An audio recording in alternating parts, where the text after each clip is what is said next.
2026 சட்டமன்ற தேர்தலுக்கான அதிமுக வேட்பாளர்களின் இரண்டாம் கட்ட பட்டியல் வெளியாகி இருக்கிறது.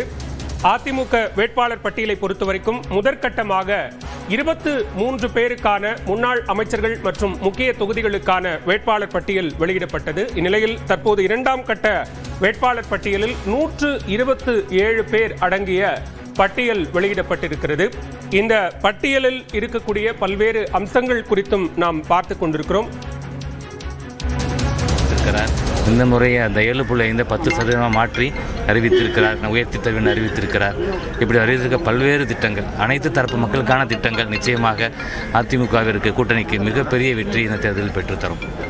டாக்டர், இப்போ நீங்கள் இருக்கிற மதுரை டவுன், அப்போ அங்கே நேரடியாக போட்டிடுறது மோஸ்ட்லி டிஎம்கேவோ இல்லை கம்யூனிஸ்டோ இருக்கிற சான்சஸ் இருக்குது. நீங்கள் எப்படி எதிர்கொள்ள போகிறீங்க? ஒன்றும் இல்லை, நாங்கள் என்ன பண்ண போகிறோம், எங்களோட ரெட்டையில் மக்களுக்கு தொடர்ந்து பேசலாம். தற்போது நம்மோடு தொலைபேசி வாயிலாக இணைந்திருக்கிறார் அதிமுகவினுடைய மூத்த தலைவர்களில் ஒருவர் திரு தளவாய் சுந்தரம் அவர்கள். சார் வணக்கம், வாழ்த்துக்கள். கன்னியாகுமரி தொகுதியினுடைய வேட்பாளராக அறிவிக்கப்பட்டிருக்கிறீங்க. கன்னியாகுமரி மாவட்டத்தை பொறுத்த வரைக்கும் கிட்டத்தட்ட பெரும்பாலான தொகுதிகள் பாஜகவுக்கு ஒதுக்கப்பட்டிருக்கக்கூடிய தொகுதி நிலையில ஒரு தொகுதி உங்களுக்கு ஒதுக்கப்பட்டிருக்கிறது. எப்படி பார்க்கிறீங்க? வெற்றி வாய்ப்பு எப்படி இருக்கு? எல்லாவல்ல இறைவன் அருளாலும் மக்களுடைய ஆசையும் அருளாலும் வெற்றி பெறுவது என்பது மக்கள் கையில் இருக்கிறது. மக்கள் தான் எஜமான்கள் வேட்பாளரை பொறுத்தவரை, சட்டமன்ற உறுப்பினரை பொறுத்தவரையில். ஆகவே மக்களுடைய அன்பும் ஆதரவும் எனக்கு எப்பொழுதும் உண்டு. அந்த வகையிலே மக்களுடைய ஆதரவுடன் நமது எடப்பாடியார் அவருடைய அறிவிப்பின் அடிப்படை வெற்றி வாய்ப்பு பிரகாசமாக இருக்கிறது.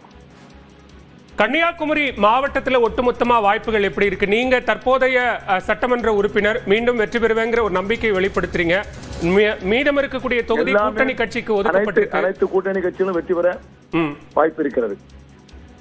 அதிமுகவினுடைய தேர்தல் அறிக்கை, மற்ற விஷயங்கள், தொகுதி ஒதுக்கீடு, இது எல்லாமே களத்தில் எந்த அளவுக்கு ஒரு நம்பிக்கை கொடுத்திருக்குன்னு பாக்குறீங்க சார்? தேர்தல் அறிக்கையை பொறுத்தவரை முக்கியமாக ஏழை எளிய மக்களுக்கு, வறுமை கோட்டுக்கு கீழே இருக்கக்கூடிய மக்களுக்கு உதவி செய்யக்கூடிய வகையிலே தமிழக அரசு பாவம் பண்ணவுடன், முதலமைச்சராக எடப்பாடி பதவியேற்றவுடன் மக்களுடைய வறுமைகளை நீக்குவதற்காக இந்த அரசு கண்டிப்பாக பாடுபடும். அதில் எந்த விதமான இதுவும் கிடையாது. கூட்டணி கட்சிகளை பொறுத்தவரை கூட்டணி கட்சியினுடைய ஆதரவும் உதவியும் எப்பொழுதும் எங்களுக்கு தேவை. அதேபோல் அவர்கள் எங்களுக்கு கண்டிப்பாக நிச்சயம் உதவி செய்வார்கள், உதவுவார்கள் என்ற நம்பிக்கை எங்களுக்கு இருக்கிறது. கூட்டணி கட்சியும் இணைந்து வெற்றி பெறுவோம் என்பதில் எங்களுக்கு நம்பிக்கை இருக்கிறது. எதிரணியில காங்கிரஸ் கட்சி கன்னியாகுமரி மாவட்டத்தில் கொஞ்சம் பலம் வாய்ந்த கட்சி. அந்த வகையில் அவர்களுக்கும் அங்கு தொகுதிகள் ஒதுக்கப்படலாம். எதிரணிக்கான வாய்ப்பு, உங்களுக்கான வாய்ப்பு அப்படிங்கிற அந்த ஒப்பீட்டளவில் எப்படி பாக்குறீங்க? மக்களை பொறுத்தவரை யார் நன்மை செய்கிறார் என்பதை பார்க்க வேண்டும். இப்பொழுது நம்ம நன்மை செய்யக்கூடிய கட்சிகள் அனைத்து இந்திய அண்ணா திராவிட முன்னேற்ற கழகம், பாரதிய ஜனதா கட்சி தான். இந்த எதிர்கட்சியா இருக்கக்கூடிய நிலையில கூட நாங்கள் பல பேர் உதவியை அதிமுக பகிர்ந்து கொண்டிருக்கிறது. ஆக காங்கிரஸ் என்பது, திராவிட முன்னேற்ற கழகம் என்பது மக்களுக்கு நன்றாக தெரியும். இந்த ஆட்சி அகற்ற வேண்டும் என்பது நன்றாக தெரிந்த விலைவாசி உயர்வு, போராட்டங்கள், ஆர்ப்பாட்டங்கள், தினந்தோறும் ஆர்ப்பாட்டங்கள், இதையெல்லாம் பார்த்து மக்கள் உணர்ந்திருக்கிறார்கள். ஆகவே மீண்டும் அனைத்து இந்திய அண்ணா திராவிட முன்னேற்ற கழகத்திற்கு எடப்பாடி அவர்கள் தலைமையில் ஆட்சி அமைப்பதற்கு மக்கள் வாக்களிப்பார்கள் என்ற நம்பிக்கை எனக்கு இருக்கிறது. மிக்க நன்றி திரு தளவாய் சுந்தரம். இணைப்பில் வந்து கருத்துக்களை பகிர்ந்து கொண்டமைக்கு நன்றி. அதிமுகவினுடைய இரண்டாம் கட்ட வேட்பாளர் பட்டியல் வெளியாகி இருக்கிறது.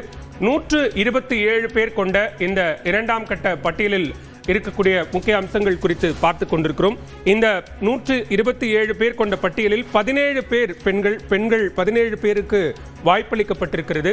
மற்றும் முன்னாள் சட்டமன்ற உறுப்பினர்கள், முன்னாள் நாடாளுமன்ற உறுப்பினர்கள் என பலருக்கும் வாய்ப்பளிக்கப்பட்டிருக்கக்கூடிய நிலை